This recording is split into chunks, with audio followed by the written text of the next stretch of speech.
What? Again?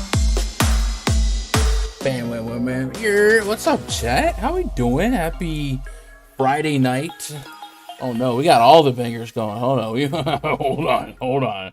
All right, what's up, chat? How we doing? Happy Friday. It's Gun. Let's bring on Luke. What up, Luke? What is going on? You good? I think I caught you mid-cough right as we're going live. Yeah, I think you did. My bad. It's all right. We'll edit it out in post. They'll never know. What's up, man? I am downward spiraling. Thanks to Zach Levine. I had him tier 1 tonight, and he got injured. He's done, which sucks because the rest of my player pool is going nuclear. But I might have too much Zach Levine and might not have anything to show for it at the end of the night. It was too cheap. It was too goddamn cheap. That's how they get you. Yeah, that's usually how they get you. I played some Kem Birch. I had some Zach Levine.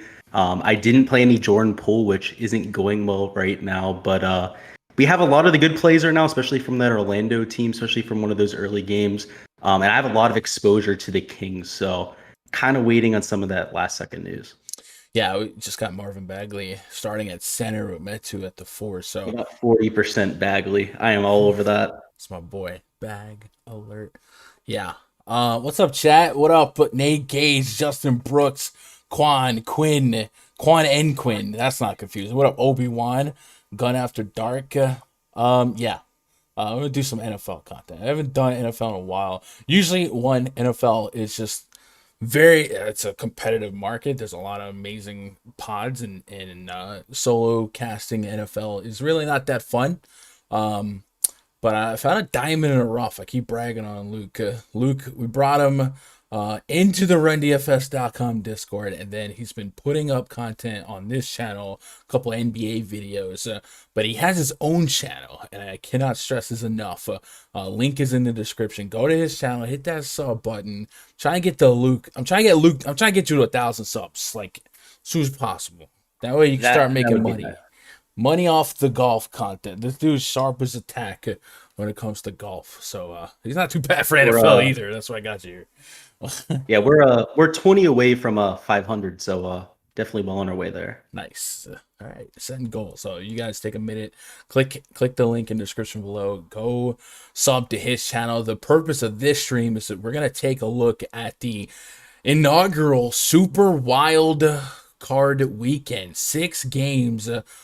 2 on Saturday, 3 on Sunday, 1 on Monday, to really make it should be a really fun weekend of NFL. The season as a whole this year has been kind of lackluster in terms of quality of entertainment, I think, but I think this weekend should be a lot of fun. There's not really there's a couple games that might turn into stinkers or some slow pace football, but for the most part, I like a lot of these matchups.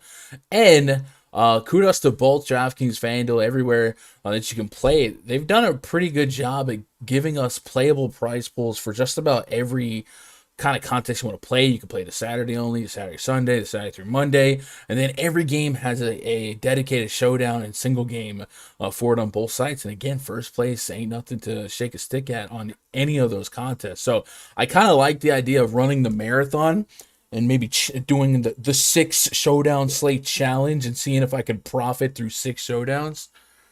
And people always talk about sample size and blah, blah, blah. Well, you're gonna get sample size this weekend and know if you got that showdown skill. So I don't know. I'm looking forward to that. Are you more of a DraftKings or FanDuel cat for NFL?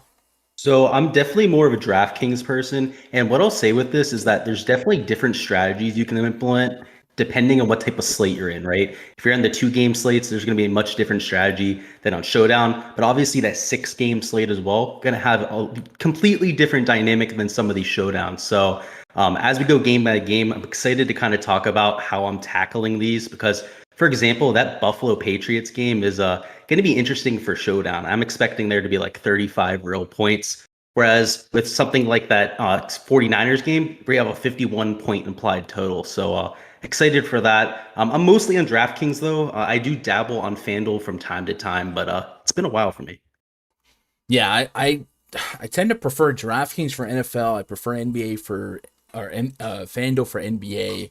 I've been really getting into Prize Picks for everything, and we'll talk about some Prize Picks as well. Appreciate Jim, my love. My love just brought me some coffee, so it's That about is to go clutch. down. That is clutch. Wait, what?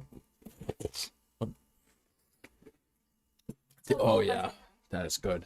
Golf. She says hi. By the way, I don't know. She calls you Golf. Oh, ball. That's apparently Yeah, that's she your was saying it nickname. before. I was like, what is she saying? And then I caught on after a second, but hello. All right. Sir Spencer, what up? What up, Kegs? What up, Remy, Skimmer, Devin, Dylan, Warriors eating? Yeah, Warriors bouncing back, and it doesn't hurt that Zach Levine went down. Davis says Lucas Sharp with the PGA take sub to the man. He is sharp as a tack. Anyway, so I guess what we'll do here is I'm thinking we go game by game.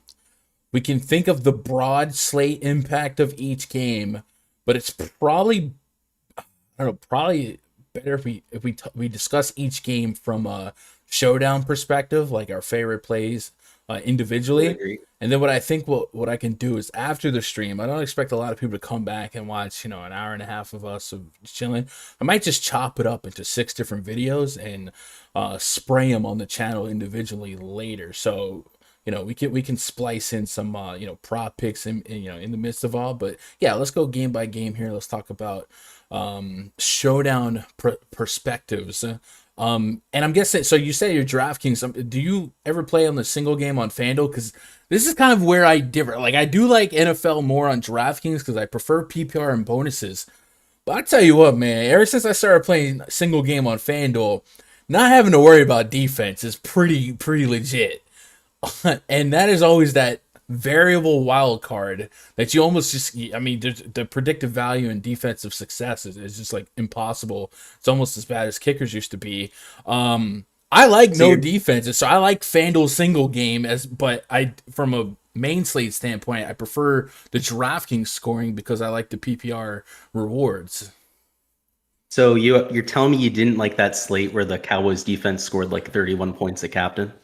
No, and there was like, was it last year the Patriots defense would just like score 14 every? I don't know. Like in spots that it makes sense, sure, but it's just like so fluky sometimes that I don't know. I do like the FanDuel, but inversely, like FanDuel doesn't tax you for like putting somebody in the captain spot.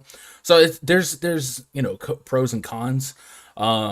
So I do like that DraftKings will tax you for salary wise for putting somebody in the captain spot, but not having to deal with defenses is pretty nice in my Yeah, opinion. that's the one thing I'd say with FanDuel is that you do get really concentrated ownership at captain because of that. So Mhm. you can always pretty much guess that there's a guy going to be 50% plus, that kind of thing. Whereas in DraftKings, people are a little bit more willing to kind of spread around that ownership with that tax.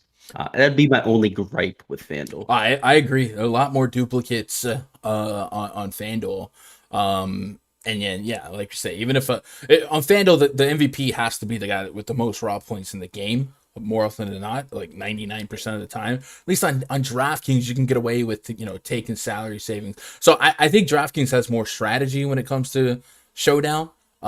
If DraftKings would take defense out of the equation, really for everything, the main slate too, it would be Yep. perfect for me. So I like the smaller slates where we have like an abbreviated slate where it's like 2 or 3 games on a day. I do like that they take defense out. So do that is they? one thing Oh, that I didn't would know be they right did over that. there.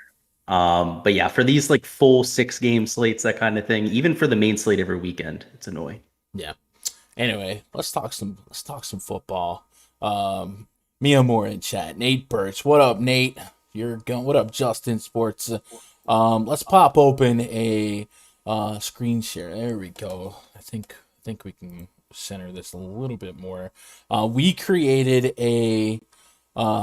or I created a RunDFS.com wildcard spreadsheet. So if you guys want to play along, or you want to keep tabs on projections, or you just want a good way to streamline digesting the slate like game by game, it is currently available in the RunDFS.com VIP portal and in the RunDFS.com VIP Discord. Links are up there, and then I created separate tabs for each game for a showdown point of view with the just the players and their prices and their projections for that. But we'll use the game portal, go game by game here, and like I said, we'll focus on a single game point of view, and we'll bounce back and forth between Showdown, PrizePicks, and then of course the main slate. But first game on the docket, the Raiders at the Bengals. We've got a 48.5 total. The Raiders implied for 21.5. The Bengals implied for 27. Looking at the injury report, doesn't look like massive stuff here. No big movers. We got Darren Waller back last week, so good sign for the Raiders, and the Bengals are coming off basically a week of rest, so should be full strength. Raiders by hook or by crook got in there. They made you sweat. Luke. Oh my!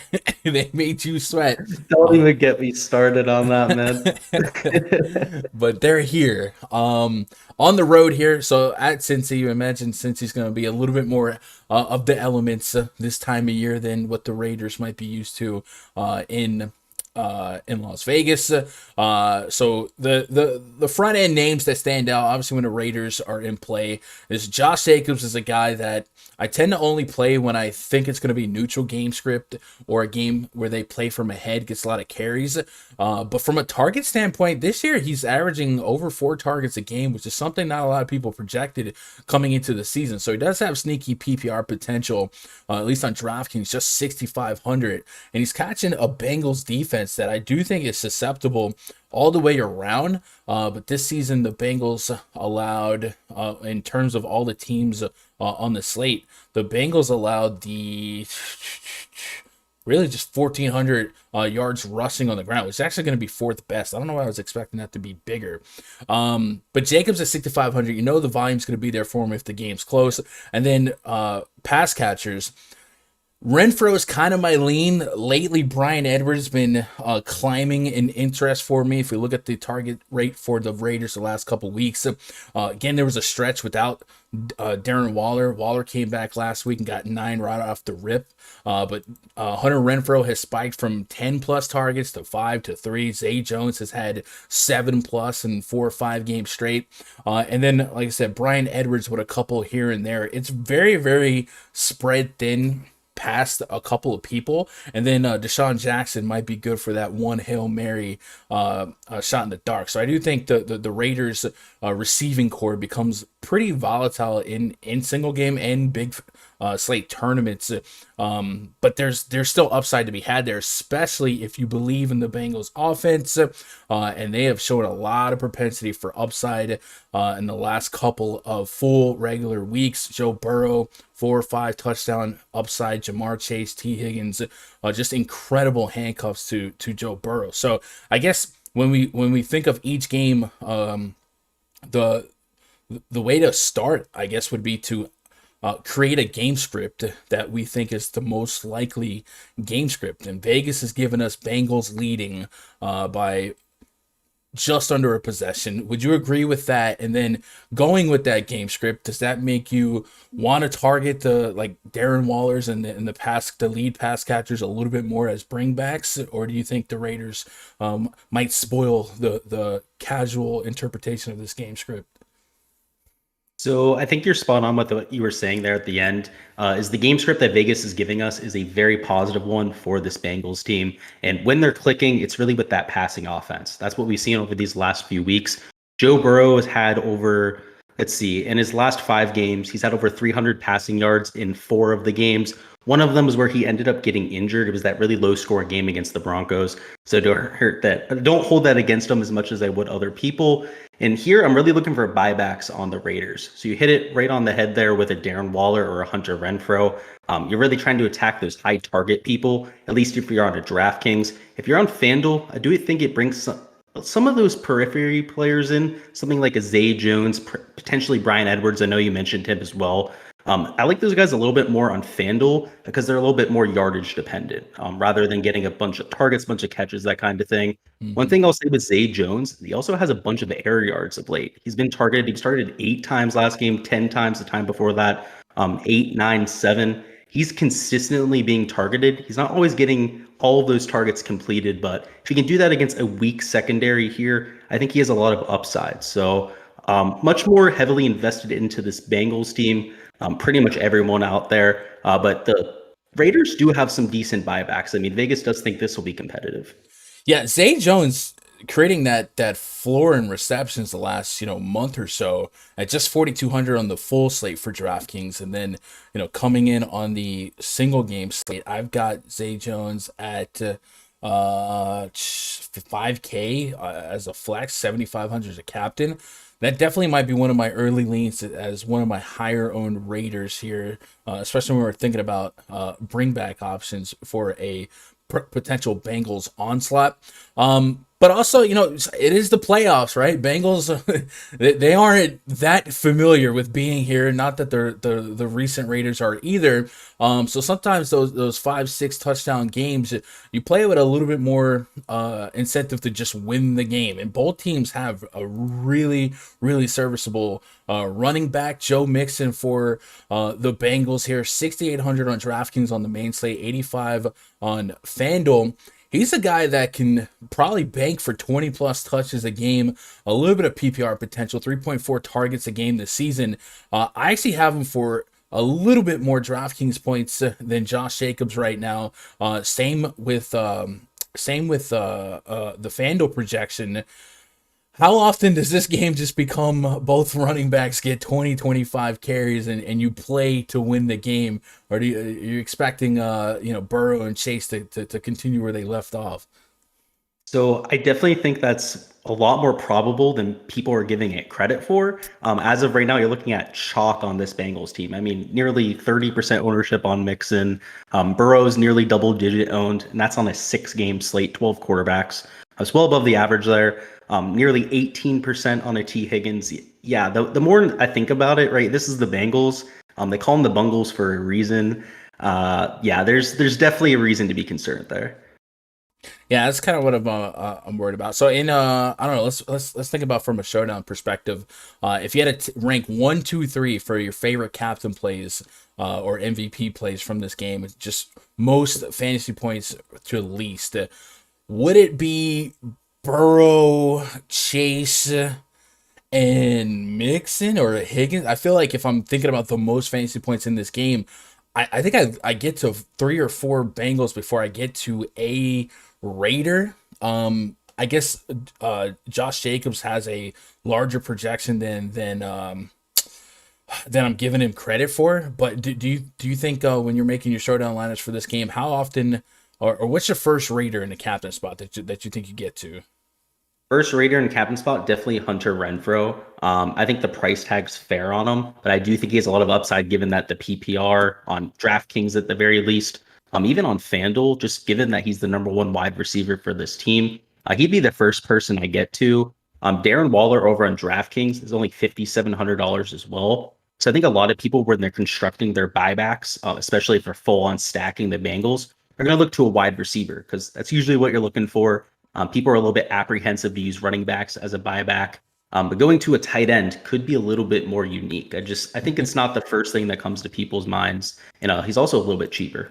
We do love tight ends on showdowns. The Bengals allowed the second most fantasy points per game of all teams that made the playoffs that are on this slate.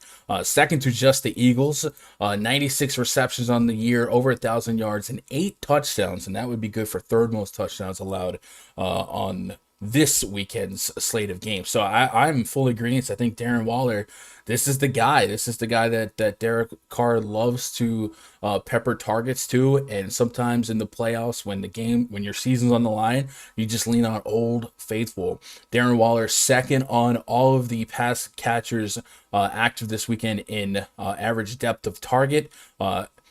Deshaun Jackson technically above him, but per target, you know what I'm saying? You're going to get 8, 9 targets, 10 targets for Darren Waller. The D-Jax is more of a couple of shots at the end zone. So just sustained average depth of target. Yeah, Darren Waller's in a massive spot to cash in on a high score. And I guess all things considered, when I pull up my initial projection run, What is a D-Jax on Showdown?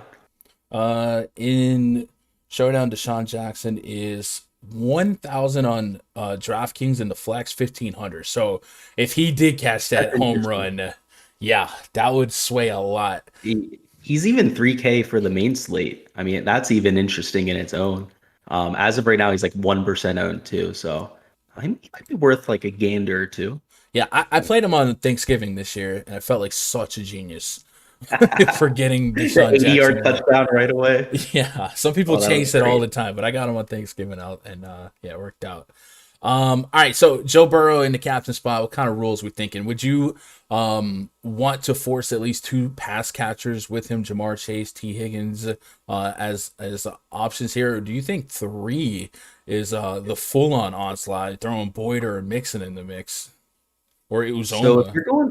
if you're going with Burrow at captain, I think you have to have at least two, if not Right. three. Now, if you're just using Burrow on DraftKings, at least in the flex spot, I don't think you need to stretch it to three. I think two would probably be enough.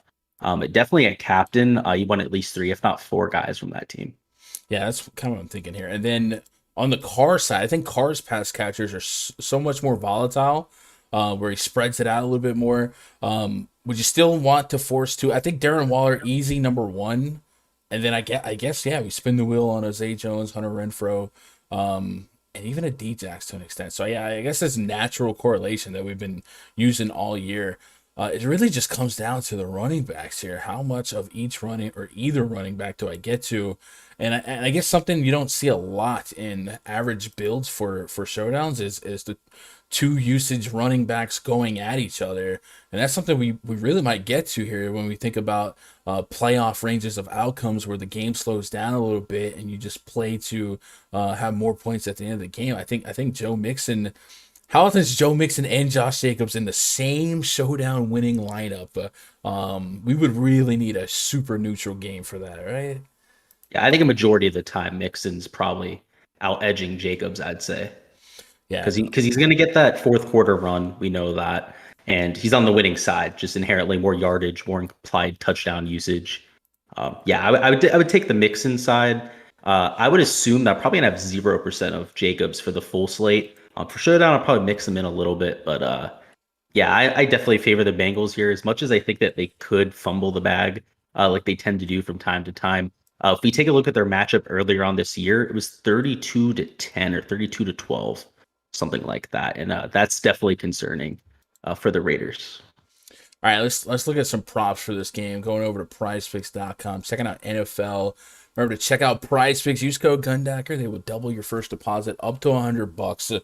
Looking at the Raider side, some of the most prevalent props on the board. Derek Carr, 240 and a half passing yards, 4.5 rushing yards, 15 Fanduel fantasy points. I actually have them for 15, or I have him for 17.8. And if you agree with the game script that Vegas kind of lays out with the total and implied totals for both teams, Derek Carr playing from behind, 15 seems really soft, and he might be able to get there pretty quickly with a pair of touchdowns. So I kind of lean that over 15 from this far out. The Josh Jacobs lines are pretty similar to mine. The 17 and a half receiving yards and 3 receptions is interesting. Talked about how Jacobs has had sneaky targets on the season. I think he was some crazy stat like top 5 in receiver targets on the year.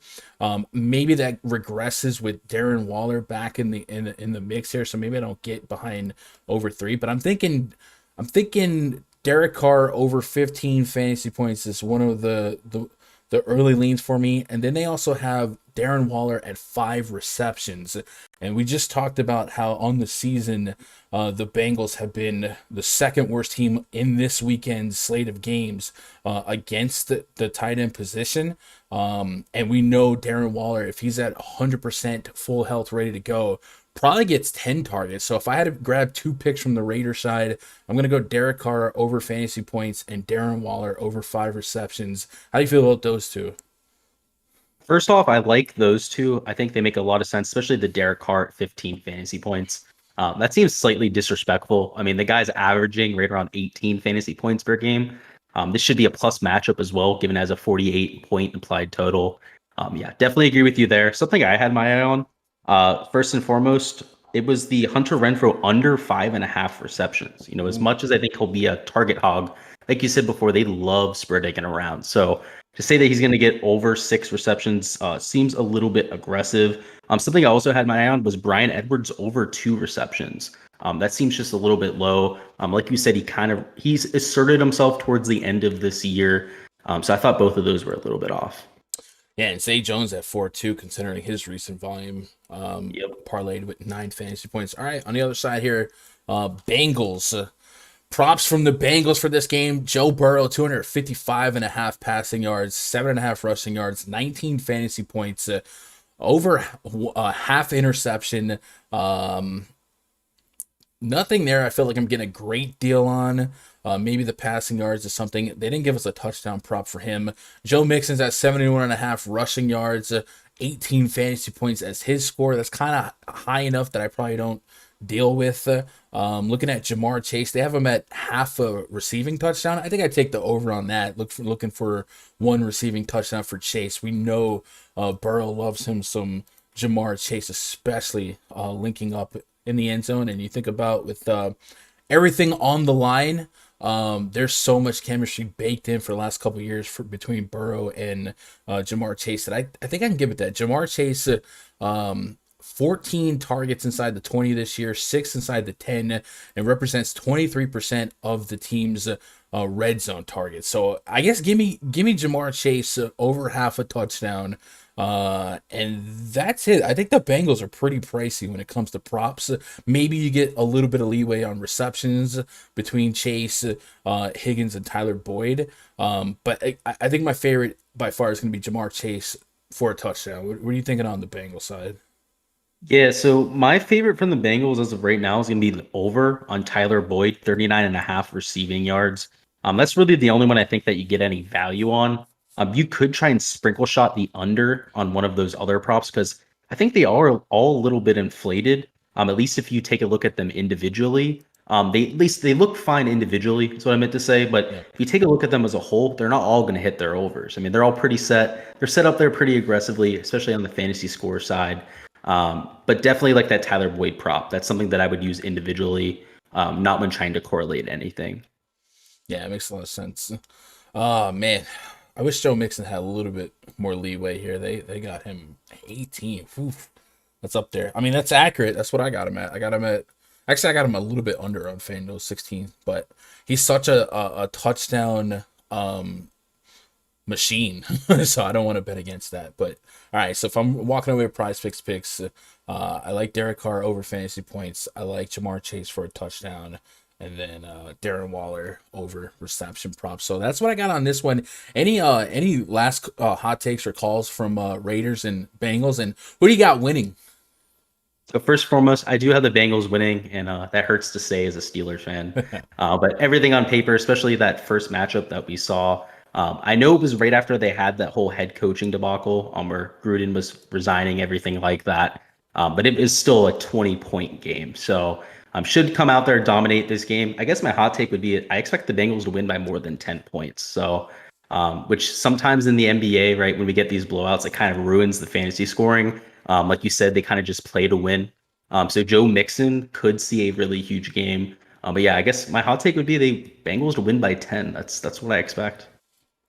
Yeah, I don't hate that as a call, Cincinnati. Let's go weather tomorrow. 34 degrees. It's gonna be cold out there. Saturday, 32 degrees is the high. Low, or no, that's for 1 a.m. So around the afternoon, 29 degrees, 70. So it's gonna be sub-freezing temperatures. So sometimes freezing temps can definitely take the air out of the ball, take the air out of the lungs, and then play a little bit more old school football. So I don't hate that call. That makes me like Boyd a little bit more as well. Some If they're not going to be throwing the balls deep, he's very live to get some extra targets. I'm with that. All right, let's move on to the main event of the Saturday night slate.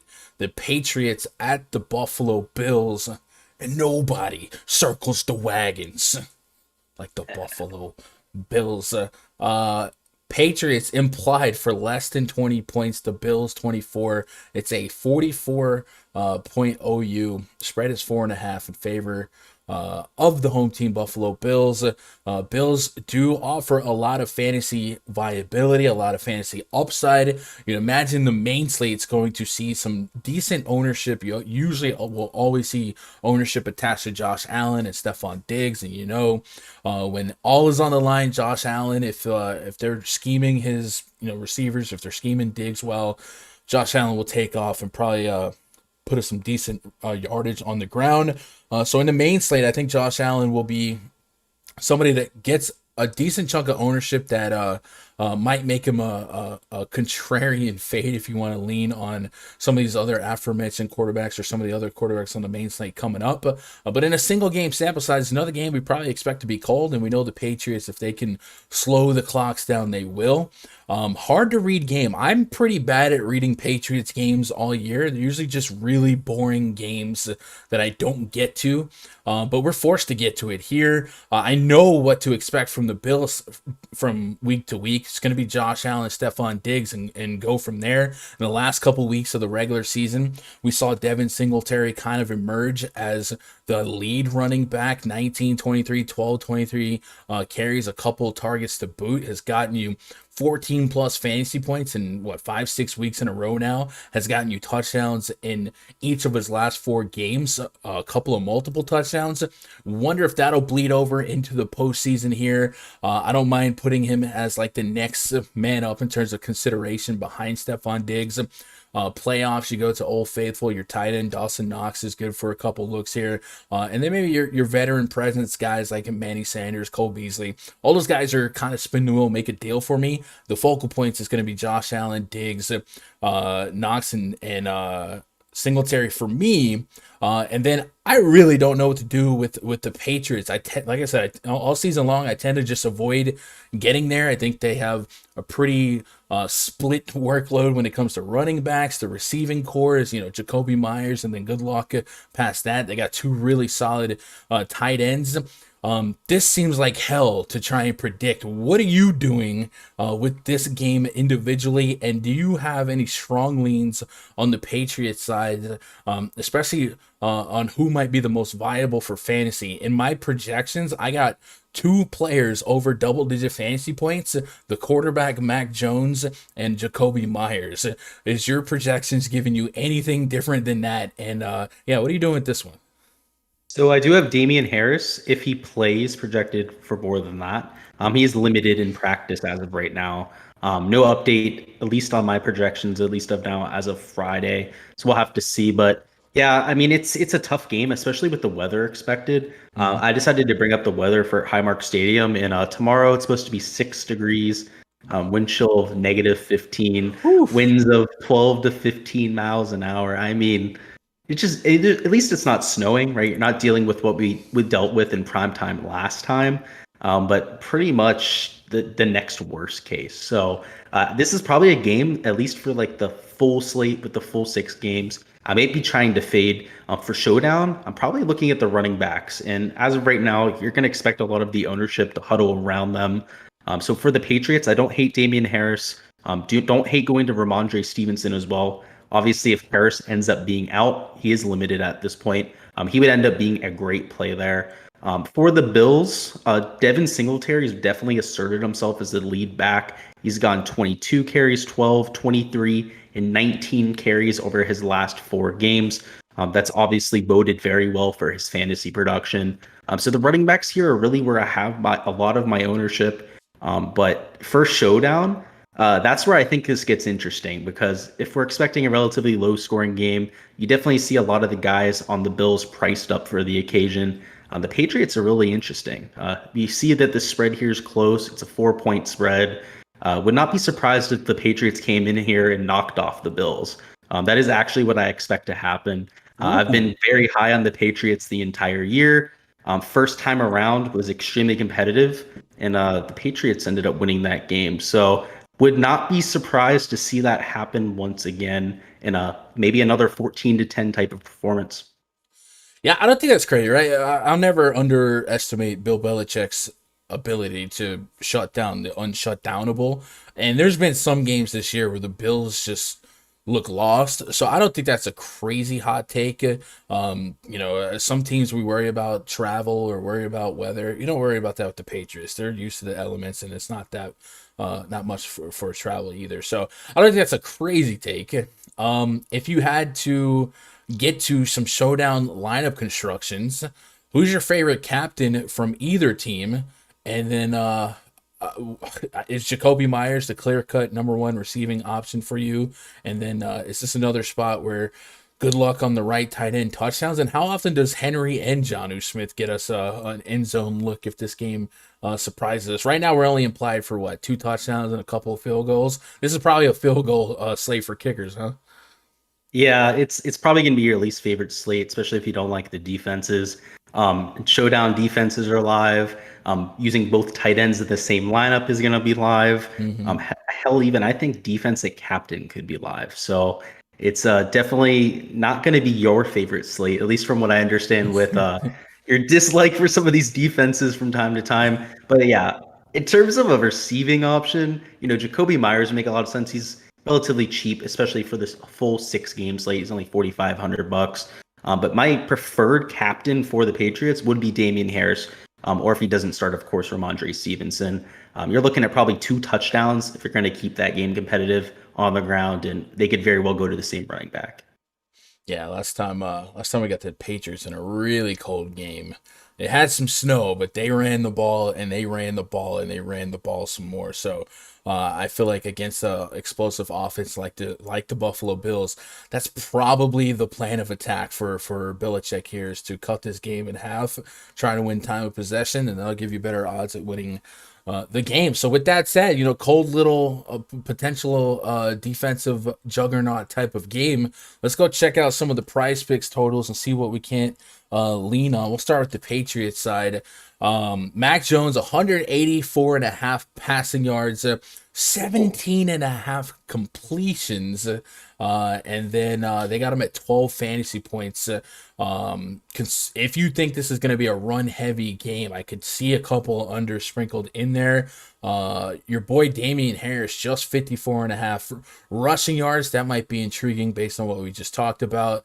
And then I don't see any others that are popping to me. But I guess if that news for the running backs came out early enough, we might be able to hawk one of the lines on the benefiting running backs from the Patriots. Any props sticking out to you? I think the Mac Jones under early is kind of interesting to me. What are you thinking? Yeah, so definitely a lot of the unders on Mac Jones, pretty much across the board, but also for Josh Allen. I mean, they have his fantasy score at 20 fantasy points. I have him projected for 18.8 right now, so it's not a significant difference right there, but still value on the under. Definitely the under on Stephon Diggs at 16. If Bill Belichick does one thing well, is he takes away your best asset. He'll do that to pretty much any team he plays against. Doesn't matter whether that's a number one running back, your number one wide receiver. Gronkowski, when he played the Buccaneers, he took him away. He's going to take away your safety blanket. And for the Buffalo Bills, there's no doubt that's Stephon Diggs. So could be looking at a long night, a lot of double coverage out there. So I like going under on some of his props and fading him for pretty much every contest. So let's say he does that, right? Let's say he's able to shut down Stephon Diggs, and it's panic mode for the Bills. 41.5 rushing yards for Josh Allen. Okay, I can see that. 63, 81, 64. He's hit it the last 3 weeks, including a game against the Patriots where he scored 33, where the team scored 33. I don't mind hitting the over on that 41.5 rushing yards, especially considering what's at stake, right? You don't just you throw the ball away a little less, and you tuck and run a little bit more, especially a guy like Allen, which that makes him so much more dangerous. So good spot to capitalize there. 20 fantasy points is intriguing. You called the under. I have him a little bit over right now. But I think it's because of his rushing floor, raising it, his projection versus the atypical quarterback. So I tend to get a little bit more aggressive numbers on these high rushing guys. They have him at half an interception as well, which I think against Belichick in the playoffs is a fun number to get behind. And then we talked about, the Patriots running backs thriving. Devin Singletary did emerge. He's at 13 fantasy points as his prop, 60.5 rushing yards. Don't think, we got a half a touchdown prop from him here. What do you think about that? And I don't think I get to any like Knox or Beasley props, but Devin Singletary for 1 touchdown. That seems about right, honestly. I mean, he's the number 1 back now. Is being utilized as a wide receiver. A prop I really think stands out. I think that it's glaringly wrong. Is Emmanuel Sanders, 22.5 receiving yards. Okay. Seems like a mistake. You like? Oh shoot! The over on that for sure. Man, you like the over? All right. I clicked. I typed in Sanders and it brought up Miles Sanders. I was like, wait a minute. Oh, Miles Sanders. He's the bane in my existence. I can't stand Eagles running backs. All right. So we like Emmanuel Sanders over. You said 22.5 receiving yards. For sure, because he's being priced at least via PrizePicks right now like he's the number 4 wide receiver, which isn't the case. He's going to be starting ahead of Gabriel Davis. If they really want to play Gabriel Davis, the guy that's going to go to the bench is Cole Beasley. It's not going to be Emmanuel Sanders. Looking back at week 16, Stephon Diggs did have 13 targets, muscles 7 catches, but it's a lot of get me there catches, 12 yards per reception. Longest was 23 yards, so a lot of short curl routes probably to pepper his way to there. So I think for PPR, it's still a dangerous fade on DK, but I think I can get behind that idea on Fanduel, especially on the grand scheme of the main slate at this price point, where you think about what Mike Evans might offer for Fanduel. We got Monday night with our boy Cooper Kupp. Of course, he's $2,000 more, but there's a little bit more. There's a lot more receivers on the slate with similar upside. Not as many receivers on the slate that have the same upside as Stephon Diggs, but you could see a giant Mike Evans game. You could see a big Cooper Kupp game. So there's some guys that could replace his production from a fantasy lineup construction standpoint that I could get behind your line of thinking there. Focus on Stephon Diggs. Let's lose to somebody else. And you got the Patriots winning this game. Talked about kickers and defenses probably being a lot more viable for showdown. If you had to pick away 4 guys to build around in terms of who to put in the captain spot, who would they be? I'm thinking Allen, Diggs. I know Diggs we're pessimistic about. Allen, Diggs, Singletary, and Jacoby Myers for me. But I guess we could asterisk one of those Patriots running backs depending on who actually comes out as healthy. Yeah, so if Ramondre Stevenson's starting, you could say that he's one of the best plays on the slate. I mean, even for the 6-game slate, he might be one of the best plays on the slate. So injury is probably very important there. If I had to pick my top 4, I think number 1 would be Josh Allen. So even though I wanted to take the under 20 fantasy points, 18 fantasy points could be the top score on this slate by a whole bunch. So that might be enough to get there. Number 2, I'd say Devin Singletary. If they end up winning this game, I expect them to be running the ball a whole lot. And he's gotten plenty of usage in this offense over the last 4 weeks.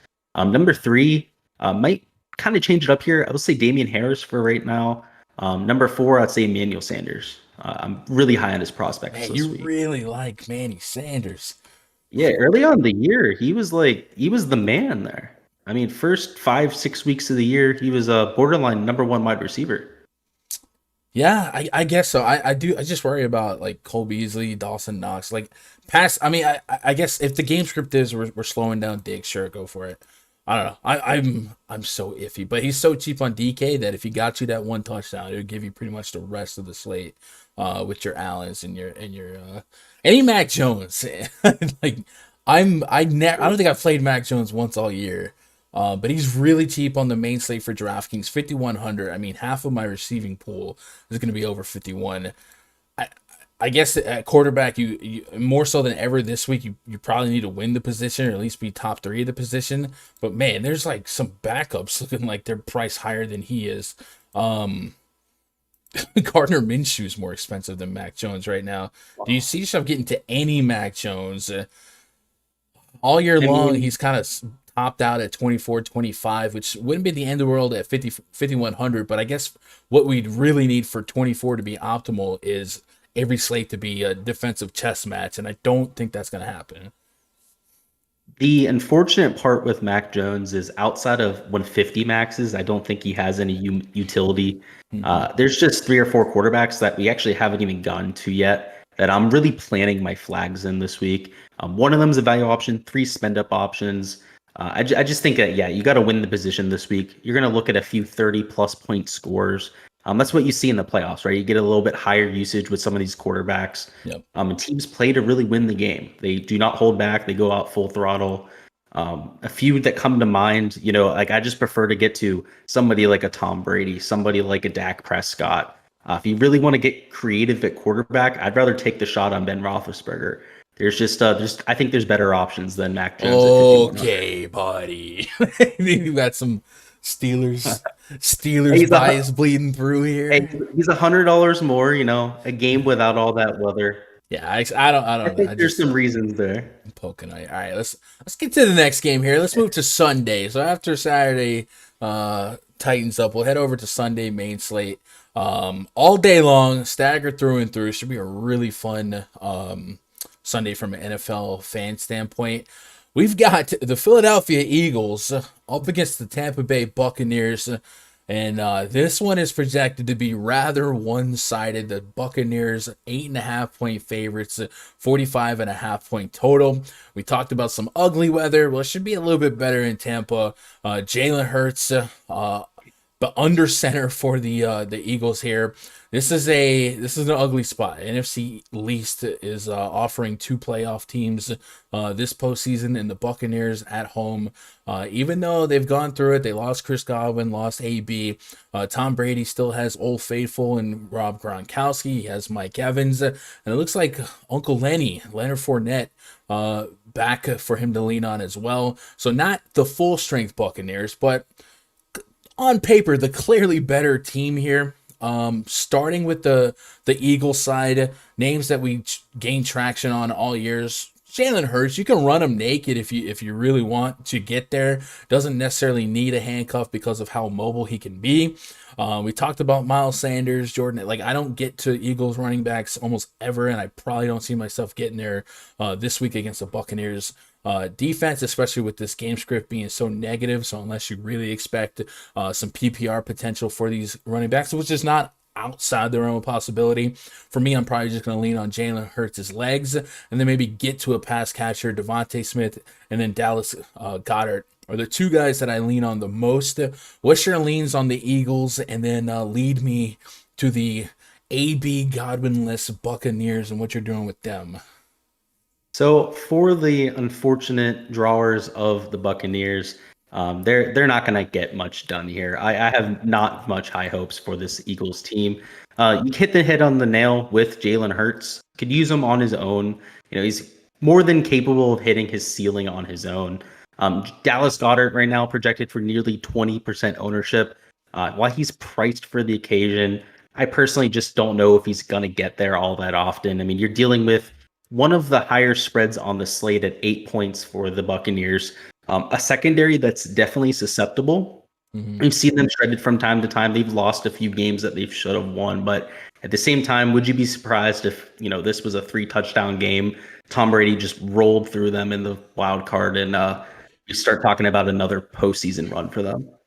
No, that's pretty much what I'm expecting, them to just steamroll the Eagles here, and then everybody starts making their Brady to the Super Bowl bets, and I've already seen some of those in the Discord.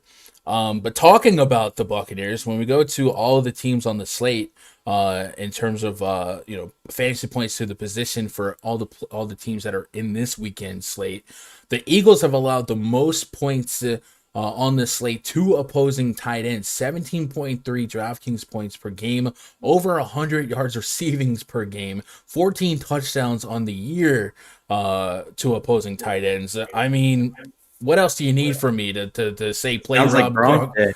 I mean, this is the ultimate Gronk spot. Gronk is 6,400 on DraftKings. in this spot, it feels like a wide receiver one type of opportunity. So I would probably get up to 8K in a condensed playoff format.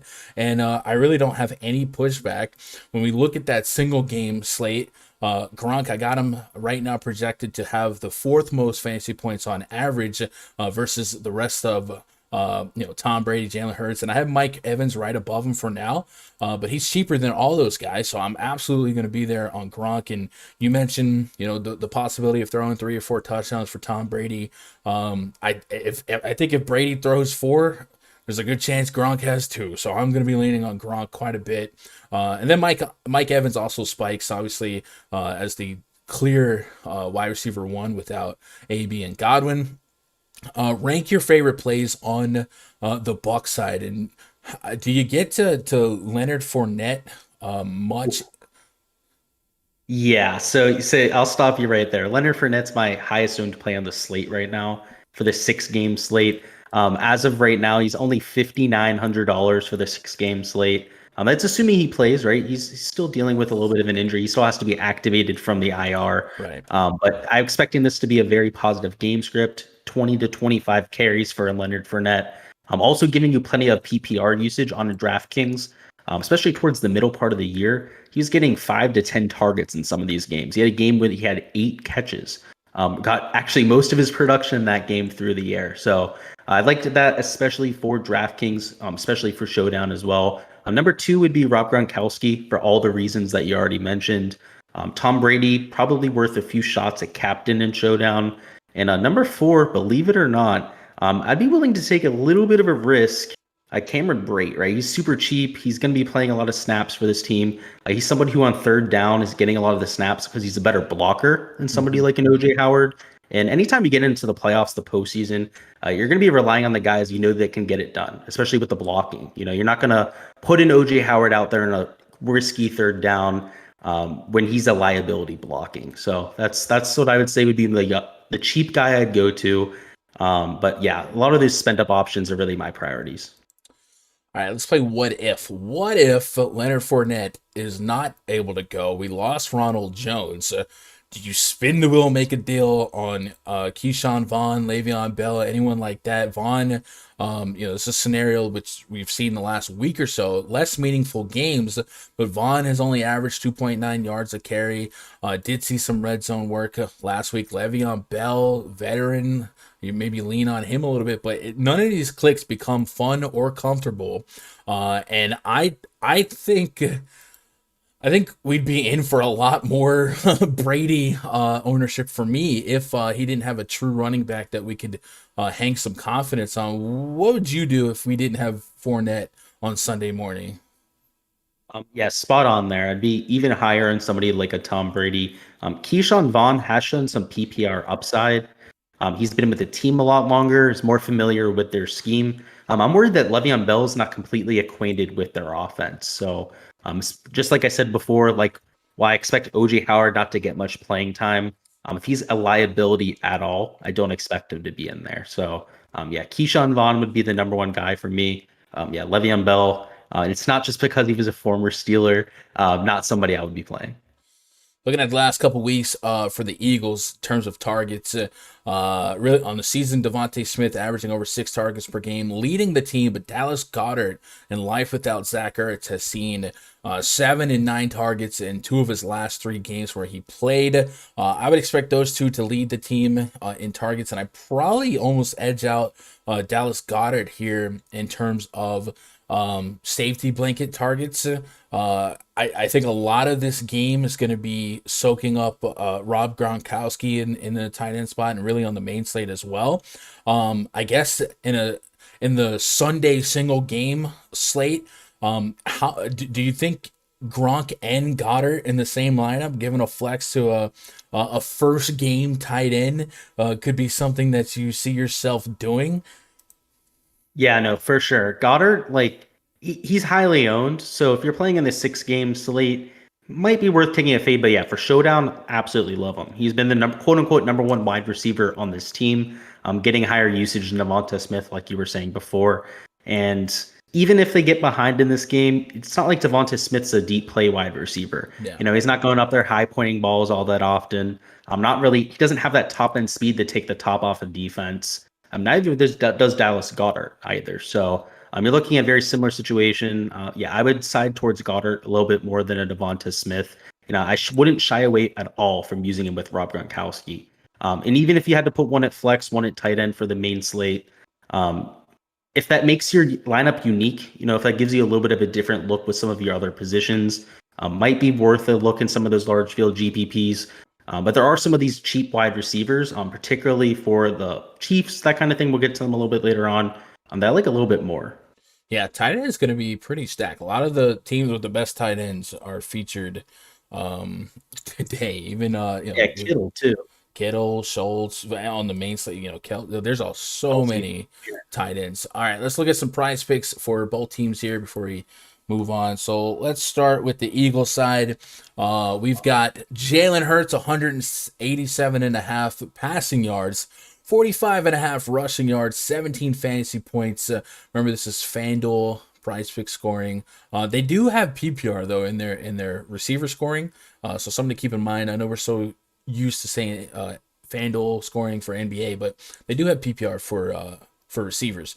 Dallas Goddard is at 4 receptions as his OU, 12.5 fantasy points, 49.5 receiving yards. Feel like if we put the pressure on them, 2-possession underdog here, it's gonna lean on the passing game, and we've just talked about Goddard leading the team in reception or targets. I think Goddard over 4 receptions looks like a pretty solid look. He's gotten a shot at that. The Giants game, it was a complete laugher in favor of the Eagles. That's not going to happen here. More often than not, you're neutral to play from behind games for the Eagles. It's going to be throwing the ball a lot to Zach, to Dallas Goddard. So I like Dallas Goddard over 4 receptions, almost snap call here. Did you look at any of these Eagles props, and is there anything that stands out to you other than Goddard 4? And do you agree with Goddard over 4 as a pretty, I want to say easy, but it seems like a really solid play? Yeah, I see that being a push at the very least. So yeah, I would agree with that one there. Something I was taking a little bit of a look at as well was the Miles Sanders under 8 fantasy points prop. I mean, he's coming back from injury. We're dealing with a crowded backfield over there. Against one of the best front sevens in all of football in a negative game script. I mean, just lots of things working against him. So isn't somebody that I have super high hopes for. In terms of my projection, I actually have him at right around an 8.7 point projection. So I have him slightly for the over there, but that's considering no game script, right? That's just pure median projections running based on usual yards per carry, usual usage rates. In this type of game script, I think he hits the under on that a little bit more than the over. That's for sure. Yeah, I don't hate that call. And then we talked about, Josh Allen running in games where you just can't throw it away and try again the next down. I think that could be Jalen Hurts territory. I like him panicking and taking off, even if it's in the fourth quarter. Again, most games that you see Jalen Hurts trailing from behind, we saw that plenty early in the season. He's going to take off and run 8-10 times. So I kind of don't hate the over 45.5. I probably don't bet it. I probably leave it alone, but 45.5 is interesting to me. Goddard being over 4 receptions is probably my favorite play on the Eagles side of the ball. And I was hoping they would have an interception prop for Hurts, but they don't, because I would have taken over half easily. On the Bucs side, PrizePicks has given us Tom Brady 270.5 passing yards, half a rushing yard. That's always fun. 20 fantasy points as his fantasy prop, 26.5 passing completions. And then we have Gronk, 5 receptions, 15 fantasy points, and half a receiving touchdown. So I know touchdowns is very, very variable or high variance in NFL. It's probably the most variant part of the sport. But we just painted a pretty picture for tight ends against the Eagles. And we also talked about how the Eagles have allowed a ton of touchdowns to the tight end position all year. The most maybe in the league, 14 total, the most that have made it to this weekend.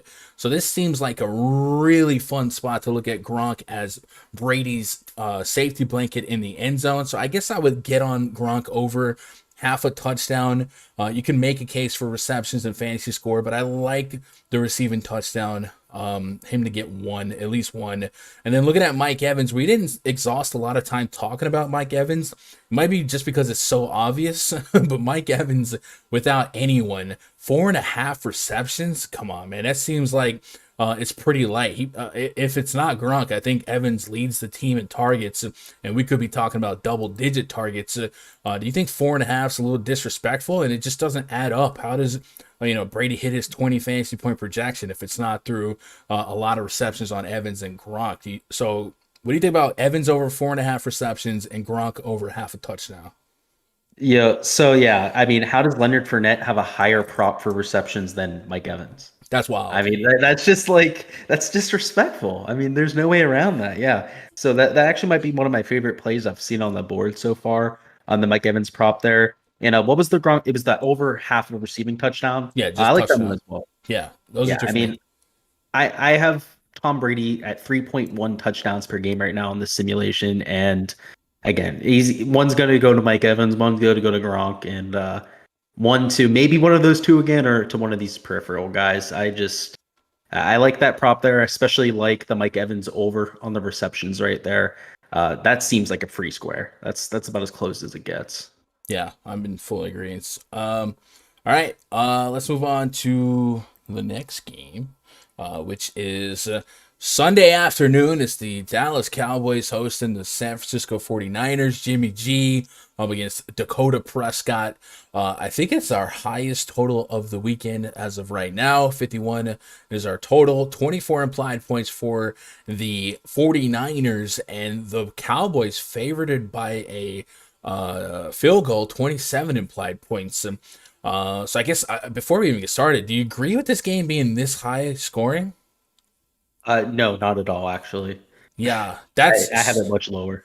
So the 49ers are very annoying, and they like to run the ball 80 times and chop games in half. So that's why I kind of expected that to be reflected in the total. But sometimes Vegas is setting lines to sucker the public. Maybe this is one of those times.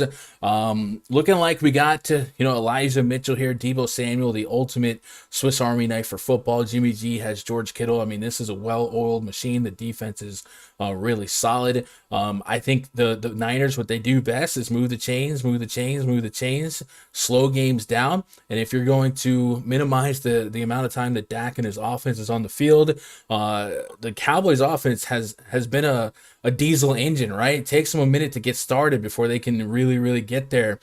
So I kind of like the under right off the bat. I hate to say, I like the Niners just straight up to win this game. What's your early leans on this one? And then from a fantasy perspective, what are you doing with each team? So I really like both defenses. I mean, on the Cowboys side, just so many studs on that team. A lot of individually good players that I think should actually be a better defense. I don't think they gel as well as they really should.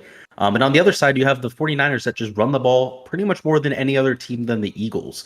The Eagles love to run the ball, but the second most rushes in the NFL is for this 49ers team. So I just think it's going to be a lower scoring game. I don't think that it's necessarily a bad game to target for fantasy. Mm-hmm. You can still try and stack up Dak Prescott, that kind of thing. It's just, I'm not as in love with it as the public is. I mean, as of right now, looking at nearly 15% ownership on Dak Prescott. The only other quarterbacks with higher ownership on the slate are Tom Brady and Patrick Mahomes as of right now. A couple of the guys in that last game are getting close to this kind of ownership. But yeah, it looks like the public is treating the Vegas line as gospel, and not necessarily sure I agree with that. I'm not sure if I'm taking the 49ers to win. I'm not taking it that far, but I could see this being something in the line of, a 13-17 type of game.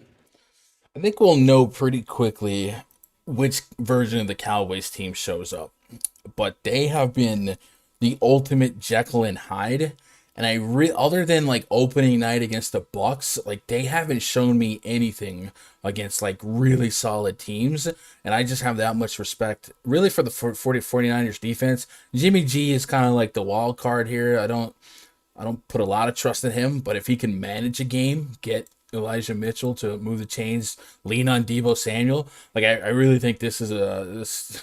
I don't trust the Cowboys to be that good.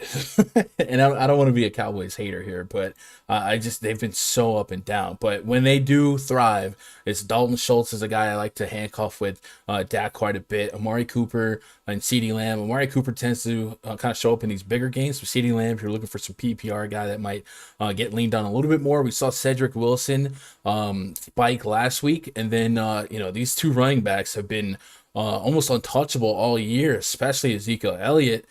He's at 7,700 on Fanduel, 6,100 on DK. Mentioned a couple other guys on the main slate that I might get to a little bit more consistently. Do you find yourself getting to any of the running backs from this game? Elijah Mitchell is at least intriguing to me at 5,500, but when it comes to the Niners, I tend to just get the Deebo and George Kittle, and that's pretty much it. Yeah, I'm with you there. I like those elite options a little bit more, particularly Deebo Samuel. He's actually one of my favorite plays on the slate, just because he's going to get those rushes. He's going to get plenty of PPR upside, and also priced for the occasion. He could be a lot more expensive than he is. He's not the most expensive wide receiver on this slate, so definitely like going his way. In terms of the running backs, like Elijah Mitchell a whole lot. He's going to get all of the touches for this 49ers team. The issue with the Cowboys running backs is that it's a timeshare. We never really know who's going to be getting all the rushes over there. I've been a huge proponent for Tony Pollard. This is a hot take, but it's something I've been saying for pretty much years now. Is Tony Pollard's a better running back than Ezekiel Elliott. Should be getting more touches, and I think when Zeke finally leaves, it may actually be an upgrade. But that aside, you're still looking at essentially a 60-40 split between the two running backs, and it's going to be hard for them to hit the ceiling unless they score 2 touchdowns. Yeah, I agree. I don't even think it's that hot of a take. Most the sharps that I follow in circles, the metrics even kind of just says Pollard's just like better. I think they complement each other well enough that maybe Zeke gets a little too much hate, but Pollard is better. But you got an investment, right? You're trying to get dividends on that investment. And right now, the investment Zeke, Elijah Mitchell, 20 plus carries in 5 straight games, and that's what I'm talking about. Chopping time off the clock. They do it so well. It's been volatile outcomes in terms of the far right column, the fantasy points, touchdowns get vultured, the college usage checks, the Deebo Samuels, the guys like that. But I think Elijah Mitchell at 5,500, that's quite a low tag for a potential 20 plus carries. And if he fell into the end zone, that would just probably become an elite play at that price point. So I'll be leaning on him a little bit. And that's kind of it. Who's your favorite Cowboys pass catcher? Schultz might just completely get lost in the shuffle. We talked about Goddard. We talked about Gronk, George Kittle in the same game. It's not impossible for Schultz to get, 5-6 catches, a couple touchdowns. Maybe that's not the most likely outcome, but double-digit fantasy points in 4 games straight. Dak has a rapport with him, and if we're just playing the ownership leverage game, I haven't really got a pulse on it yet, but I can't imagine Schultz is picking up much more steam than some of these other household names that maybe have a higher baked-in floor. What are your thoughts on Dalton Schultz? Yeah, so he's coming in about half the ownership as the elite tier wide receivers for that team. The only worry I have with Dalton Schultz would be the emergence of Jarwin. He's coming back from injury. He played last time out. Obviously didn't have a huge impact on Schultz's game. He went out, still had an excellent score, but could see a little bit less snaps, a little bit less usage, something to keep an eye on. But in terms of that team, I think the reason why I don't like them as much is because you never really know who's going to go off. I mean, you have CeeDee Lamb, you have Amari Cooper, Dalton Schultz has gone off over these last few weeks. It's kind of hard to get your hand on who's going to be that guy. So I don't love the team in general. If I had to rank them, I'd go number 1, CeeDee Lamb, number 2, Dalton Schultz, number 3, Amari Cooper. But it's really close. I mean, it's close with all 3 of them. Yeah.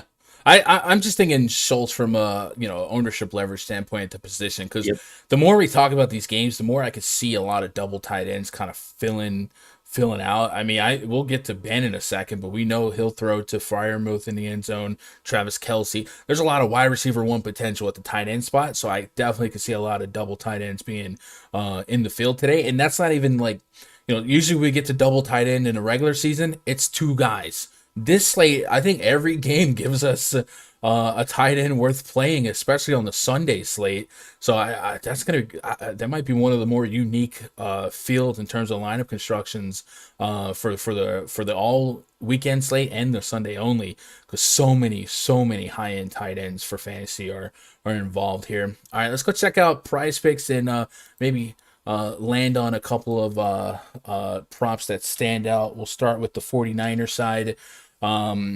Garoppolo's at 242.5 passing yards, 1.5 rushing yard, 15 fantasy points, 1.5 passing touchdown, 0.5 interceptions. I think Trayvon Diggs can get him one against Jimmy G. That might be a fun click. George Kittle's at 13 fantasy points, 47.5 receiving yards, 4.5 receptions. I think the Niners offense is consistently hard to predict from a pass catching standpoint. I think it's Kittle. I think it's Deebo Samuel. Especially unpredictable when it comes to who gets the touchdowns if it's not Deebo. So I don't get to a lot of warm and fuzzies on some of these props that are standing out to me. I guess if I had to lean one, if this game lived up to the Vegas total, 4.5 receptions on George Kittle maybe seems a little light, and then 16 fantasy points for Deebo Samuel. By hook or by crook, he just produces. I mean, he gets there, throws touchdowns, catches touchdowns, runs touchdowns. I guess 16 would probably be the most appealing number from any 49ers guy for me. But I'm thinking Deebo, 16 fantasy points, and George Kittle, 4.5 receptions. What are you thinking on this one? Yeah, so I had three I had my eyes on. Cedric Wilson under 9 fantasy points. Given all those other guys on the team, Schultz, Cooper, same thing with CeeDee Lamb, he's the number 4 option at best, if not number 5 behind that running back. So I'm going to take the under on Cedric Wilson at 9 points. We have George Kittle at 4.5 receptions. I have the over on that. I do expect him to get over that. And I also have the over for Deebo Samuel on receptions. I do expect them to get their usage. They're pretty much the best 2 options on this team. It's not even close. And whether it's screen passes for Deebo Samuel, I think he gets well above 4 receptions. And for George Kittle, I mean, if this is a remotely competitive game, it's going to be because Kittle had a huge contribution. So I like the over on both of those. Competitive, like remotely competitive for the Niners? Well, because they're not going to be able to run the ball down this team's throat, right? Because if they end up having success with an Elijah Mitchell, you're going to see that team start to stack the box. That is the Cowboys. I mean, they have a decent front seven. Yeah. So they're going to have to counter in some way. So I definitely think that the Deebo Samuel prop is really safe there, whether he's getting those screen passes or not. But for Kittle to get there, that's how I see that happening. Yeah, I guess that's fair. Last couple games for Kittle, there's some Trey Lance involved. 5, 1, 2, 6, 13 receptions, but we know Jimmy G, safety blanket, George Kittle. I don't hate that. Where are either defense at in terms of fantasy points to opposing tight ends? If we look at most points per game allowed, we got Cowboys are allowing the 4th most on the slate to opposing tight ends, 12.8 with 6 touchdowns allowed, but 920 receiving yards. So yeah, I can get behind George Kittle. The Cowboys are a little bit better against tight ends. They do have some athletic linebackers. So yeah, I had to give any concern to it. Yeah, it would be that. Makes sense. All right, let's move on to the Chiefs hosting your Pittsburgh Steelers. It just might if be. You want hot takes? I got hot takes. I can't wait. Man, I remember it was a couple years back. The Chiefs went into Pittsburgh and played a little spoiler. There might have been a regular season game. I think that was in the regular season. Yeah, I remember that game so vividly though. All right, the Steelers wasn't quite sure if they would make it, but they did. Thanks to the Raiders putting an actual winning team on the scoreboard. Ben Roethlisberger may or may not be suiting up for the final time in Arrowhead. We've got a 46 over under with the Steelers implied for 16.75, and the Chiefs implied for almost 30 fantasy points, 12.5 point home favorites. Hot takes for guys who like hot takes. Steelers fan Luke, what do you got here? Are you realistically expecting Ben? He don't have to be as good as he once was, right? But he can be as good once as he ever was.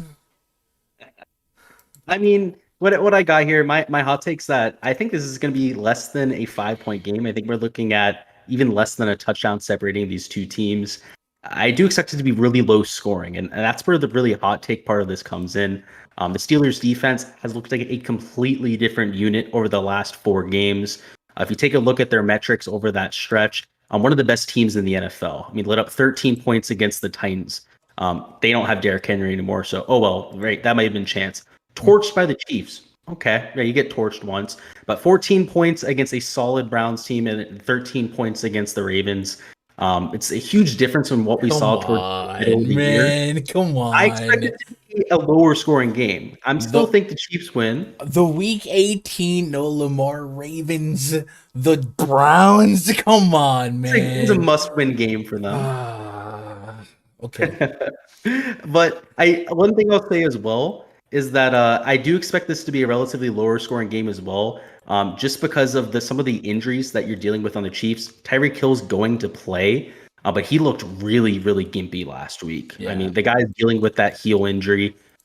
He injured it just before kickoff, so he wasn't getting all the playing time. But if you guys were watching that live, he looked really slow. Daryl Williams is dealing with injury. He's limited as of right now.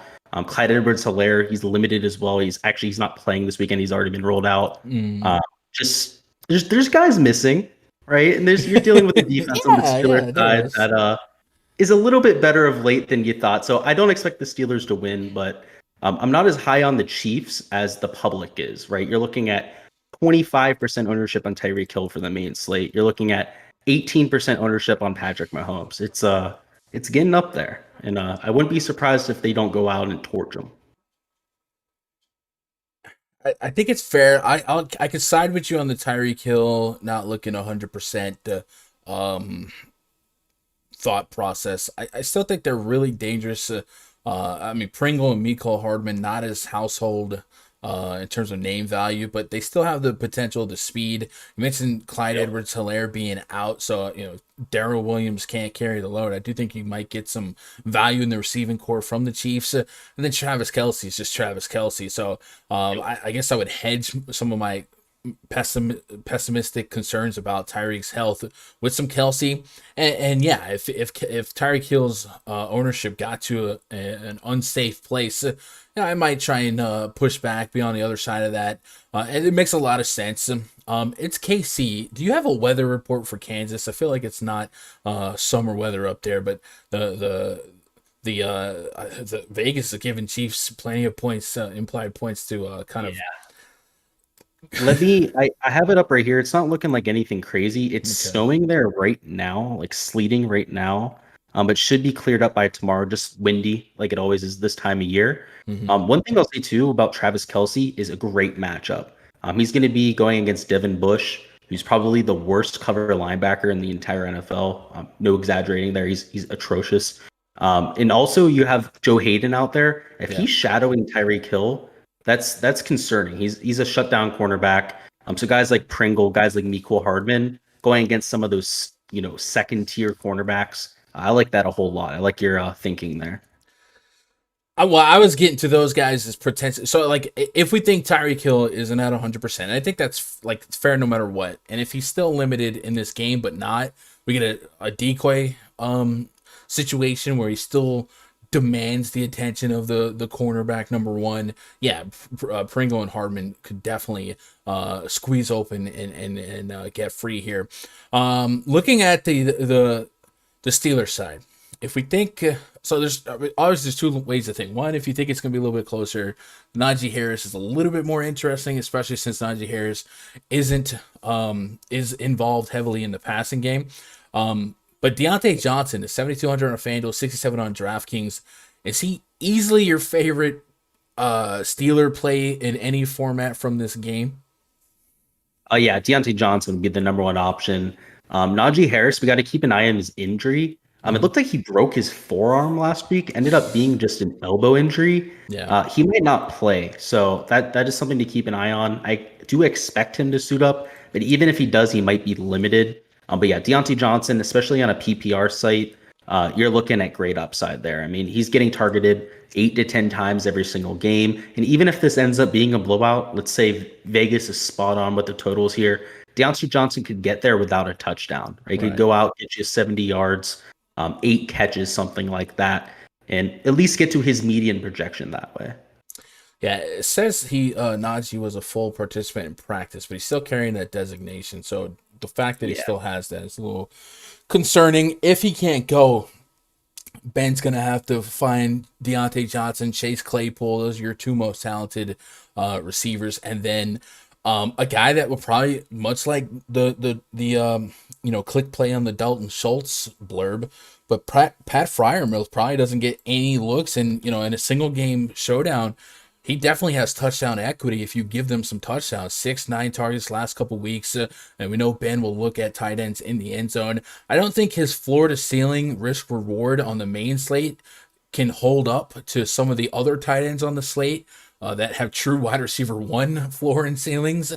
But I guess in a single game showdown, I do like the thought of Friarmuth. If we're looking at the pricing for the single game, Friarmuth's coming in at 5,400 in the flex on DraftKings and 8,500 on Fanduel, which is outside the top 10 of player pricing. So, that's chip in a chair touchdown territory, and that dog will hunt. What do you think about Friarmuth? Do you agree that it's only a single game range of outcome for him to be optimal? Yeah, that's what I have him in. He's more of a showdown play for me than anything. Um, Out of curiosity, what is Juju Smith-Schuster's price on Showdown? Is it $200? Or is he even on the Showdown slate? He might be in the player pool. Let me see if I got him projected for any Because points. if he's at $200, on Showdown you might have to have him in your lineups, even if he only goes out there and gets you 3 catches. Yeah, he's at 200. I actually have him for Oh 8 boy. fantasy points, so that's Yeah, so I mean, it's all depending if on his health, right? We're gonna have to hear about that. He might not even get activated, Mhm. but if he's active and he's quote unquote a full go, he's pretty much a lock on Showdown at $200. He's only 3,000 on the main slate, so he's the minimum there as well. Would probably be worth a few looks there. So that's why I wanted to ask about that Showdown price, because I mean, $200 is you're essentially getting him for free. Yeah, yeah, and I've seen optimals this season. Like, especially if you agree that the Chiefs, and you're not you, but like somebody watching, if you like the Chiefs onslaught, Juju 0 at 200 might still get you some money, right?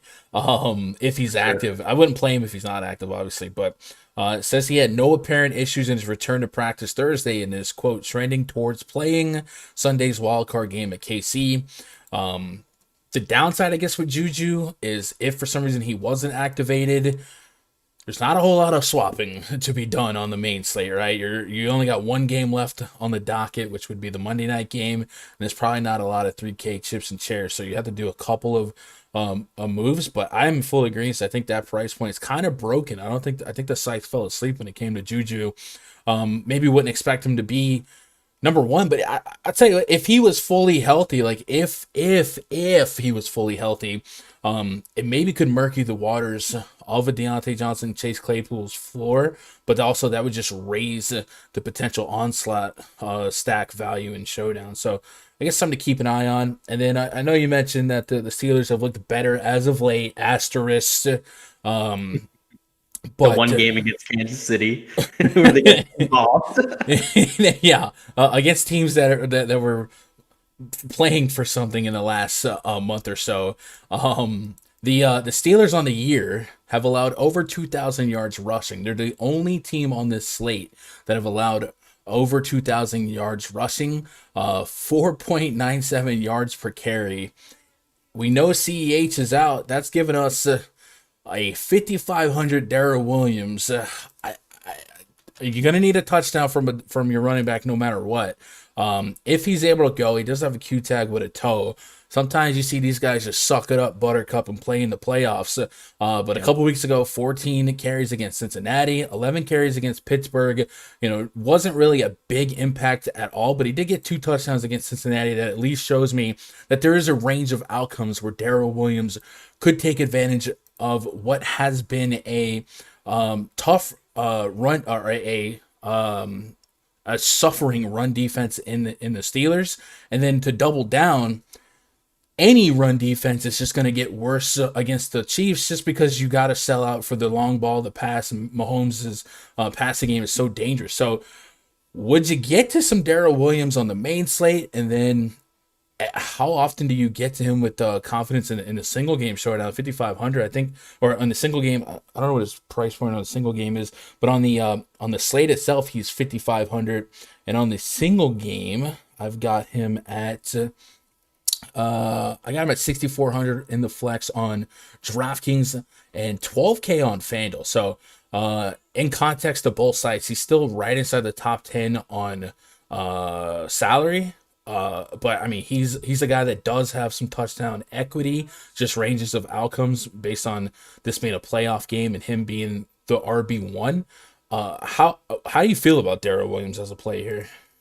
Oh, if he plays, he's an excellent play here. I mean, the Steelers defense, one of the worst units against running backs. Last week, Latavius Murray made them look like absolute PB footballers. It took 3 or 4 guys to take them down. So Darrell Williams, he's not known as a bruising running back. Those type of backs tend to have a little bit more success against the Steelers. But Williams going to give you some PPR upside, especially when he started in the past. He's seen a lot of success through the air. Over the last, let's see, 3 games, he's had 3 targets, and 4 targets. Why that might not seem extremely significant. If he's racking in 2 or 3 catches out of those 4 targets, that is at least going to give him a boost for some of these large field tournaments. So, like you said, if he gets into the end zone, I could definitely see him cracking that optimal lineup. Something to consider if he ends up getting rolled out. We do have Jerick McKinnon, and Derek Gore, who I would assume would be the number 1 and number 2 running backs for that team. Both extremely cheap. You're looking at $4,000 a dead min on a Derek Gore, and you have a price tag of $4,100 on Jerick McKinnon. Both would be fair prices, I would say. I would definitely expect them to pass the ball a little bit more if that were to happen, but definitely something to at least monitor. Yeah. Against the offense like the Chiefs in desperate times in the playoffs, I always say it, man. A pass interference, bring the ball to the 1 yard line, man. Anybody that's a RB1 can get you in the end zone. I think that's a strong case for Daryl Williams if he's ready to play. And like I said, in the playoffs, man, you get that cortisone shot, man. You just wrap it up, take an aspirin, let's go. Big Ben main slate 5,200. You said that you'd rather play Ben over Mac Jones. I don't disagree with that. I definitely think when you think about game script, if you agree with Vegas, he's the largest dog in this fight. He is got nothing to lose, right? This could be it. Probability wise, it could be his final game, or should be his final game, and he's got plenty of weapons to throw it to. It's been a while since he got us over that 20 fantasy point hump, but with these type of weapons, I don't think it's the craziest thing in the world to get to some Ben at 5'2" and look for him to throw 3 touchdowns, but it definitely has been easier said than done when you look at the recent stretch of this offensive success or unsuccessfulness. Maybe Juju Smith coming back can give him 4 competent receiving options on the field at the same time, 5 if you throw in Najee Harris, and maybe that's when Ben's his most dangerous. Are you finding? I guess it's not fair because I figure you probably would, right? I don't think any self-respecting Steelers fan that's multi-entering on a slate like this wouldn't have some Ben in his potential swan song. But what are you doing with some Ben exposure in your lineups? Your large field GPP flyer type of a play. I mean, you're looking at sub 2% ownership right now expected. So pretty much non-existent, right? If you put him in a couple lineups, you're going to get some leverage. I have a weird feeling that, he's going to at least try to air the ball out, right? He knows that this is very likely his last game. The short dink and dunk passes has not worked You have to have a feeling that they're kind of getting that. They're at least getting that feeling you have to expect. So I expect them to at least try to air it out. I don't know if it's going to be effective, but some of these large field type of tournaments, he's at least a lot more of a higher upside play than a Mac Jones. I would say it's more of a diss to Mac Jones than it is confidence in somebody like a Ben Roethlisberger. We could very well see Mac Jones throw the ball less than 20 times. That wouldn't surprise me. You pretty much know Big Ben is going to have to throw the ball 35, 40 times for them to have any chance to win this game. Because if they're winning this game, it's likely because it's a close back and forth type of battle where he's really going out there scoring touchdowns. You know, they're being a lot more efficient through the air than they've been in the past. I don't see Najee Harris carrying this offense. It's just they haven't done it to this point of the year. One of the worst offensive lines in all of football. Yeah, it's either going to be Big Ben or die, essentially, for the Steelers. So that's why I think he's worth at least a few shots. All right, let's take a look at the PrizePicks lines for the Steelers. We got Ben, 215.5 passing yards, 12 fantasy points, 24 pass completions. And I do think that one's interesting because you mentioned, maybe the sense of urgency to air it out a little bit more is there. But his average depth of target is not that far. And if he's going to be sizable road dogs, he throws a lot of deke and dunks, 40, 50 of run the ball by passing it type of play. So I do think 24 pass completions might be a little light if you do agree with the spread here. So I might look at that as a potential click here. Deontay Johnson's at 16.5 receiving yards, 6.5 receptions. If you agree with the pass by running it or the run by passing it, Deontay Johnson, 6.5 receptions. Likely goes over. Maybe Juju's a monkey wrench into that. Claypool at 4. Plenty of pass attempts from Ben. Probably going to throw, you would say 40 plus pass attempts is likely here? Yeah, I'd say if they're in remotely competitive of a game script, you're looking at least 40 passing attempts. Yeah.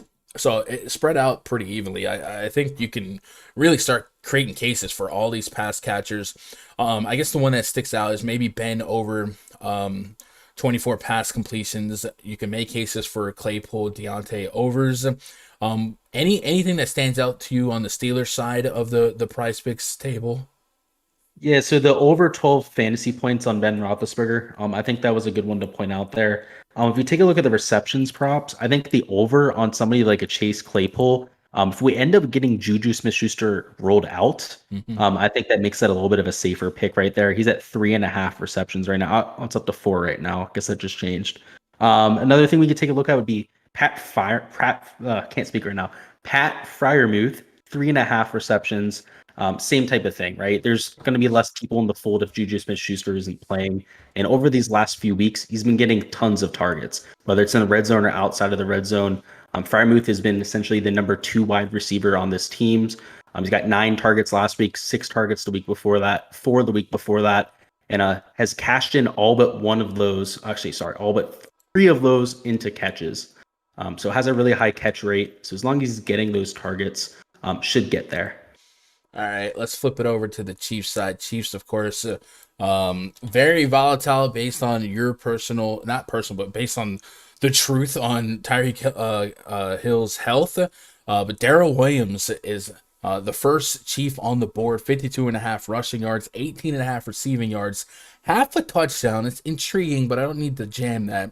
And then we got Patrick Mahomes at 270.5 passing yards, 15.5 rushing yards. Looking through at some of these other numbers that might stand out, Patrick Mahomes, 21 fantasy points is a little bit intriguing. Tyreek Hill, 6 receptions, half a touchdown. Travis Kelce is also at 6 receptions and half a touchdown. Both of those numbers I feel like I'm going to be interested in. It seems like Kelce would be the safer option for me if we're trying to get a little bit of touchdown equity. I don't know why this weekend I'm leaning a little bit more on these touchdown props than I have all year. But on the season, Steelers have only allowed 4 touchdowns to the tight end, but Travis Kelce is not normal. He's a little bit different. Maybe we look at the reception prop a little bit closer if we really want to cash in on Kelce. But did any of these Chiefs lines stand out to you? I think if I had to grab one, I'm thinking Kelce receptions or fantasy score. And then I'm not quite sure what to do with Daryl Williams. We talked about how bad this run defense is. 52 yards seems light, but I don't know how often I get to 12, 13 carries. So I might, and they didn't give us fantasy points yet, and they don't have all purpose. So yeah, I think if I get to Williams, it might just be, do I think he gets in the end zone? So the only one I'm leaning on right now is I guess Travis Kelce receptions. Do you have a strong lean on any of these other Chiefs? Yeah, so I really like the touchdown prop for Travis Kelce. I also like the over 6 fantasy score for Mecole Hardman. Mm. Same thing like we were saying before. If Tyreek Hill is going to be a little bit limited, Brian Pringle and Mecole Hardman are going to get a lot more looks against some of the subpar cornerbacks for the Steelers as well. So I definitely think that could be worth a look. The Patrick Mahomes over on receiving yards is actually something I think might have some value here. Even though it's a huge spread here, I think a lot of people expect them to go to a little bit more of a rushing attack because they're such huge favorites. This Steelers team also not the best secondary. They don't just have a bad front seven. So I would not be surprised if he threw for over 270 passing yards. That's for sure. Yeah, I can get behind that. All right, so that's our Chiefs and Steelers. We got one game left on the docket. Take a pause for the cause. If you guys are watching this on YouTube, two things: one, hit that thumbs up. It's free to do it. Hit that sub button. And if you're seeing how sharp Luke is, there's a link to Luke's YouTube channel in the description below. Click it. Hit that sub button. If you want to make some money in golf, check out his golf content. One of my New Year's resolutions is to try and learn some new sports. I probably want to get back into NASCAR. I used to be really into it, and then they changed to stage racing, and I just got so busy with baseball, with basketball, and so much just put on my plate. But this year, I kind of want to build a team and be able to many hands, light loads, and get back into the swing of a few different sports. And I've thought about golf and MMA as two sports that have money every weekend in the lobby, and I'm just sitting over here not playing it. So looking at Luke to learn a little bit about golf. So check him out. Check out his channel. And of course, he doesn't just do golf, right? You do content for every sport, but golf, I think, is where we can really stand you apart from some of the other stuff that's out there. Yeah. Anything else? You have a Patreon? Yeah, so I do have a Patreon page. It's real cheap right now. It's more of like kind of a trial, just kind of trying to give people a taste of what I have to offer. I post all my spreadsheets for golf, NFL, MMA, NBA from time to time on there as well. So yeah, that's posted on all my videos too. Yeah, check that out. All right, main event on the Super Wildcard weekend is the Arizona Cardinals at the LA Rams. I've been a lifelong Rams fan for a couple weeks now, and it's been a fun time. Me and my boy Odell. We got a 49.5 OU here. Implied total for the Cardinals, 22.75. The Rams, 26.75. They are 4-point favorites here. This is our Monday night special solo game. I'm wondering what this is going to do for the DraftKings lobby. We got Martin Luther King Jr. Day for NBA. It's going to stagger the all-day stuff, and they tend to weigh NFL price pools a little bit more, so I wonder if the ecosystem is going to sustain a NBA main slate considering what's going on all day for NBA. So this really might be where most of the action is at because of DraftKings' propensity to pump a lot of money into the NFL games. And then, this being a West Coast game, it's 8:15 p.m. Eastern start time. On the Cardinal side, life without DeAndre Hopkins continues, but Kyler Murray has shown that he's still talented and can get the job done. I've been leaning on Zach Ertz as my favorite handcuff to him. And then if I want to get some more touchdown equity, a guy like James Conner is somebody I like targeting. If we look at the red zone stats for the season for running backs, James Conner has 10 carries inside the 5-yard line this season. I think that's the most in the league, and he's missed some time. 15 inside the 20, and then that's 10 touchdowns from inside the 5 this year with 18 carries inside the 5. So when it comes to getting goal line work, James Conner is better than really anyone else out there, assuming he's ready to go. He was a non-participant in Friday's practice. That's scary. That's 2 days in a row. And we saw him go down in that Seattle game, but he still gave us 27 fantasy points to boot. So I guess this would be a pretty big piece of news to watch. Says though head coach Cliff Kingsbury is terming Conner as a quote game day decision as Monday's wildcard matchup with the Rams approaches. The running back's absence from the Cardinals' first two practices of the week isn't a promising sign for his availability. So I guess right off the bat, if Connor can't go, it'd have to really boost expectations and opportunity for Chase Edmonds, who also offers some PPR potential for DK, but that could change a lot, and that's certainly one of those risks that if you're playing the Saturday through Sunday slate, you can't really just sit around with James Conner and hope for the best, because even in the Rams side with Cam Akers back in the mix, could be just enough that you can't trust him to be a full workhorse type of guy. Tony Michel's there, so I guess that at worst you'd save some money and try to, or just swap down to Chase Edmonds if you really wanted to get to Conner. But something to watch out for, something to keep in the back of your mind. What do you do with this game? If I'm looking at the Cardinals, I think Zach Ertz is my favorite receiving option. 27-yard average depth of target.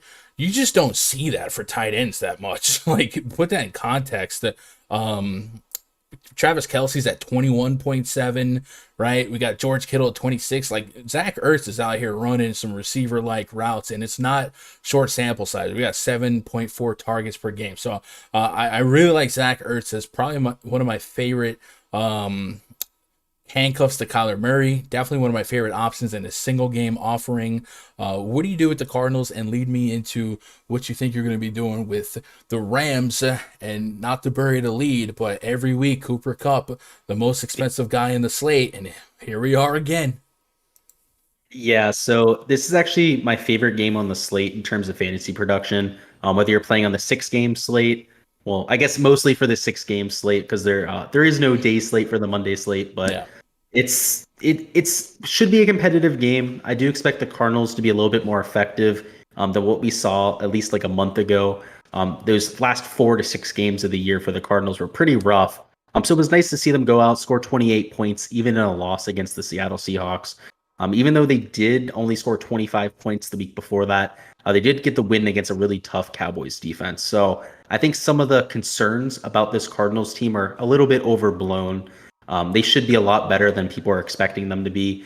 So I do like that set a whole lot. Like you said, if James Conner's out, you can just swap down to Chase Edmonds. But I really do like James Conner if he's active here. I've seen plenty of red zone usage like you outlined, but also somebody who's giving us some sneaky PPR usage. He had 6 catches last week, 41 yards and a touchdown. He had 9 receptions 2 games before that. Games of 5 receptions a few times before that during the year. So it not only gives us a relatively high floor, but also a relatively high upside if he gets into the end zone, which he's shown a knack for doing this year. Some of the maybe sneaky options for this team I really like getting to. If you end up having Rondale Moore ruled out of this game, he's still limited, I believe, still questionable on the injury report. Antoine Wesley could get a little bit of looks for that team. He's been very effective towards the end of the year. Only scored 3.7 fantasy points last time out, but had 19 2 weeks ago and 10.9 the week before that. AJ Green, kind of a fantasy wasteland. I don't really see myself going there very often. If you want to spend up for Christian Kirk, I think he's priced appropriately, but also coming in at relatively low ownership. So I really do like that Arizona Cardinals side. Going into the Rams, though, I mean, Cooper Kupp, if you have the salary, go ahead and spend it, right? He's averaging 27.8 fantasy points per game, just absolutely ridiculous stuff. We thought he was going to slow down eventually, and he never did. He's just that kind of talent at this point. Tyler Higbee, looking like he's a little bit more chalky than I like. He had a great game last week, right? He went out there, he scored 2 touchdowns. But before that, had 2 touchdowns the entire year. So a lot of concern there. The guy hadn't really had the year, at least I was hoping for. I had him in a lot of my best ball leagues. So I was really tracking his production throughout the year. Wasn't really getting there for us. But I do expect this to be a highly competitive game, high scoring from either side. So in Showdown, I see myself getting a lot of the pass catchers here. But for the main slate, for the full 6-game slate, probably my highest exposure in terms of games. Yeah, Cooper Kupp didn't have the greatest receiving season ever for no reason, man. They're not gonna just stop using him. So yeah, if you can get to him, go for it. There might even be a same game swap that benefits if Connor's down. There's not really an AK. There's really, holy cow. The Cooper Kupp is 9K. The next highest price receiver in this game is 5,300 on the other side. So it's not really like a 2v2 either. So you might have to really shake up some lineups if you're stuck with some Connor and some Kupp. But hey, we don't have to I want to say overvalue salary, but it's such a limited deck of cards we're playing with from this weekend that if you get to the end of it, hanging on a thread for James Conner, I would just say if James Conner was out right now, you'd probably still pay 6,300 for Chase Edmonds, so that 1-to-1 works out for you. Odell Beckham 5,100 on DraftKings. Come on now, you didn't think we were gonna get through this stream without me saying watch out for the homie. Last couple of games for him, 5+ targets. He's got a lot of touchdown equity to boot, and he's a perfect complement to Cooper Kupp. And if you're gonna get to some Stafford lineups, I like Stafford, Kupp, and Odell. Obviously, Odell's floor versus ceiling isn't like incredible. I think his floor is better than his ceiling if we had to grade out. But because it is a limited slate, that if he gets in a touchdown and 50, 60 yards in a showdown, that dog's going to hunt. Do you have a lean on these running backs for the Rams? Sony Michel with Cam Akers back. Cam Akers, not a human being to be back this soon and looking as good as he did. If we expect Akers to be a decent chunk of healthy, then I'm probably anticipating for a timeshare at best or at worst. And all year long, I just kind of wash my hands from timeshares, but we can't really do that every game in the postseason. There's still touchdown equity to be had for these goal line opportunities. Sony Michel, Cam Akers, do you have plans to get to either? So especially Cam Akers at $4,200, you really got to start thinking about it, right? Because he gave him touches last week. If he really was as limited as at least we would have thought he was going to be, returning after catastrophic injury this fast, he probably wouldn't have any carries at all. But they still gave him carries. He had 3 catches last week as well for 10 yards. I think he could be in a very good spot here. I mean, he's one of the best running backs in the NFL in terms of talent. I mean, when this guy was healthy and he didn't have a great O-line, that's why he had such a bad rookie year. When he got down into space, though, I mean, the guy was electric. I mean, he was making people miss. He was taking things to the house. If you're in a large field tournament, I think taking a few shots on the Cam Akers at $4,200 makes a lot of sense. In Showdown, I don't know what he's priced, but I would imagine it would be way down there. It's actually not as low as I was hoping. While you were looking at that, I took a peek at it, and he came in at 6,600 on DraftKings. So in context of the slate, that would be more expensive than Zach Ertz. That's appropriate, I'd say. It's it is appropriate, but like it's not one of those freebie squares, right? It's not like the Juju Schuster like situation where you don't really have to think about it because the risk is so low. But yeah, Akers he really needs a touchdown to be live in Showdown, but that's possible here. Yeah, and this is a relatively high scoring game. It's nearly 50 points in terms of an over-under. Close spread, 4-point spread for the Rams. They're the home team, so probably closer to really a 1.5 point implied advantage for that team with the whole points put in there and whatnot. Yeah, I like this game in general. I like the passing attack a little bit more. So I think it's worth taking a few shots on a Cam Akers, that kind of thing. But I have a lot more interest in going to a Matthew Stafford. He's going to be my highest exposed quarterback on the slate. He's somebody I have a lot of exposure behind this week. Whether it's using a Cooper Kupp with him, if Van Jefferson's out, Odell Beckham Jr. an even better play because you've seen them split snaps. That's Odell and Jefferson. They're right around a 60-50 split, so they are using 3 wide receiver sets. So you are seeing a little bit of overlap between the two. But yeah, if Van Jefferson's out, he's still questionable as of right now. I'm going to have a ton of Odell, Cooper, and Stafford stacks. I like that call 100%. And then you might even coin flip some Higbee in the back end. But yeah, all year long I get to Ram stacks religiously. Just even before the Odell era started, I was get into Robert Woods pretty bullishly. I just like this offense. I like teams that you can really plant flags on concentrated usage. So the Rams give us that more than the Cardinals do. The Cardinals are a little bit more evenly dispersed. So hopefully that narrows up a little bit. But Zach Ertz, probably my favorite Cardinal. Kyler Murray, we didn't really discuss his rushing propensity. Maybe lately hasn't been as much as we are accustomed to, but let's go look at some of the PrizePicks props for the Cardinals here, and then we'll look at the Rams. Murray has 35.5 rushing yard prop, and if this was like week 1, I feel like I would be smashing that without even like blinking. But in the last couple weeks, he's started to run a little bit more, and like I said with Josh Allen, these games that mean more, you take off running. So I guess I think I do like Murray to take off running for 36 yards. So that's one that kind of sticks out early on. And then Zach Ertz, the other guy I'm kind of interested in. He has a fantasy score projection of 12. He's exceeded that in 3 of his last 4 games. And this game, like you said, with the total being what it is, one of the few games other than like the Dallas game that's indoors, climate controlled, a lot at stake. This is why you got Zach Ertz in the middle of the season. I like Zach Ertz over 12 fantasy points to go with Murray's rushing prop. Do you have a favorite pick or two for the Cardinals side of the PrizePicks props? So yeah, I like the over on Kyler Murray, 18 fantasy points.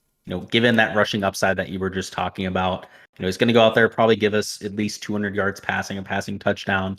He goes out, gets us an extra 4 to 5 points on the ground. I think he gets over that 18 fantasy point mark pretty easily. Scrolling through some of the reception marks here, let me take a look, because that was the main prop I was looking at.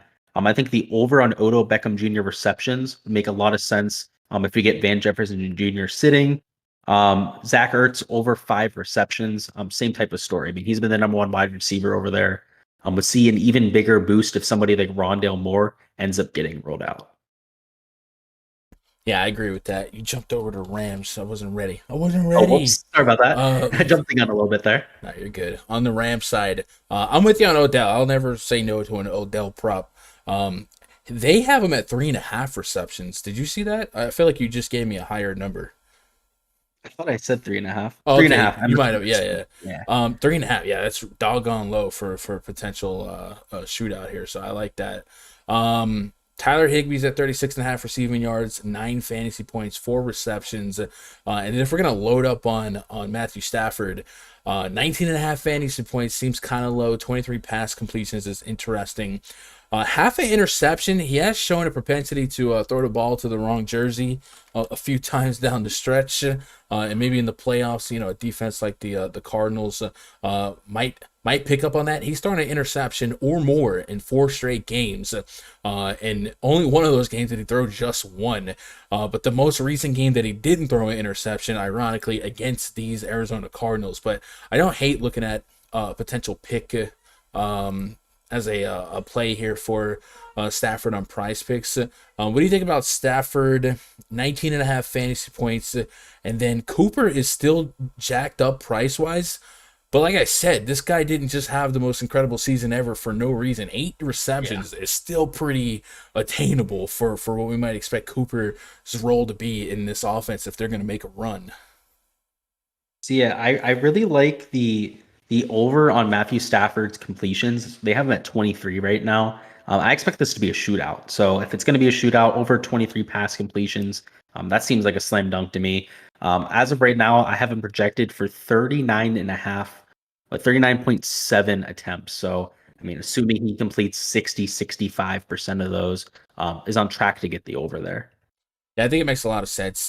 Maybe the success of Akers would maybe pull down the run game a little bit, but yeah, there's a real path if the Cardinals limp into this game without one of their receivers and one of their running backs, and the guy that's left is a pass catching back. Yeah, I think this could be a higher paced game, and I agree with the shootout propensity here. So I'm in alignment with that.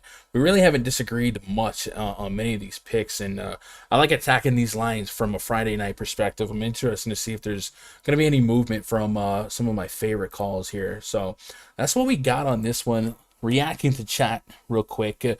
Nate says, Gun, do you do any best ball for playoffs? I haven't. I also missed the boat on best ball for season long. I play traditional season long within the VIP community. But it sounds like I'm missing out on a great time. But I like the grind of grabbing waivers and trades and all that stuff. There's Josh. Shout out to the PrizePicks, Josh. All right, Luke. Who wins the Rams and the Cardinals game straight up? I'm gonna have to take the Rams, but I think this is less than a 3-point game. I think it's one of the closer games of this weekend. And yeah, Rams though in a close one. All right, I'm with it. All right, chat. Appreciate you guys hanging out. If you're watching on YouTube, be sure to hit that thumbs up. Subscribe to the channel. We're pushing towards 6K subs. And like I said, I'll probably try and chop this up to make it a little bit more attainable, accessible for the common tuber. If you are looking for more content from me, I'll be on the Osmo channel in the morning. I gotta get up, get some coffee. Me and EMAC will take a first look at the NBA slate for those of you that are also playing NBA. And then Luke, when's the next piece of content on your channel we can expect? I know golf is in the thick of this one. Are you doing any single? Yeah, so for the single round golf, we're gonna have a live stream tomorrow morning, right around 9 a.m. Eastern time. So if you guys are looking for any single round golf content, make sure to stop on by. We're gonna be live at the same time, Luke. We're in the ratings Oh, war. No, check out Maybe. Luke's. Well, what time is your stream again? I might have to postpone mine a little bit here. Nah, don't. It's two different markets. I think mine is at. I think it's 9. It might be. I honestly don't know. I think it's 8:30 my time. They moved it up. It used to be 8:45 or 9 a.m. my time. So it's whatever. Who cares? Okay. Yeah, we'll figure out. I either do them at 9 or 10 a.m. So I might be running a little bit behind schedule anyway. So we'll see. Yeah. All right. Well, I'm going to mourn the loss of my NBA lineups, but it looks like it's a good night on PrizePicks. So we got to do this again. We got to do more content, collabs, live streams, and I'll be in the Discord, man. I appreciate your help. Absolutely. It was a good one. All right. Chat, I appreciate you guys for tuning in. I'll see you guys on the next whatever we do. I love you guys. I hope you crush it wherever you play.